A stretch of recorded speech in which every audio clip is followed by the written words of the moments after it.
سندھ کابینہ نے اعلیٰ تعلیم اور فنی تربیت سے متعلق 4 اہم اصلاحاتی سمریوں کی منظوری دے دی ہے۔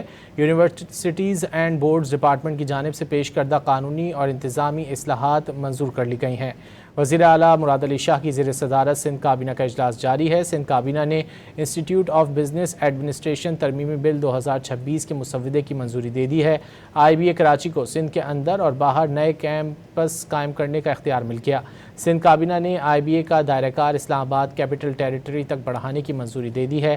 بے نظیر بھٹو شہید human resource research and development board کے چیئرمین کے تقرر کے لیے اہلیت کا معیار وسیع کر دیا گیا۔ Sindh technical education and vocational training authority ترمیمی بل 2026 بھی منظور کر لیا گیا۔ سندھ میں تمام سرکاری اور نجی technical and vocational education technology اداروں کی رجسٹریشن لازمی قرار دی گئی ہے۔ سندھ کابینہ نے اقرا یونیورسٹی کو بھی ملک بھر میں اور بیرون ملک کیمپس قائم کرنے کا اختیار دے دیا ہے۔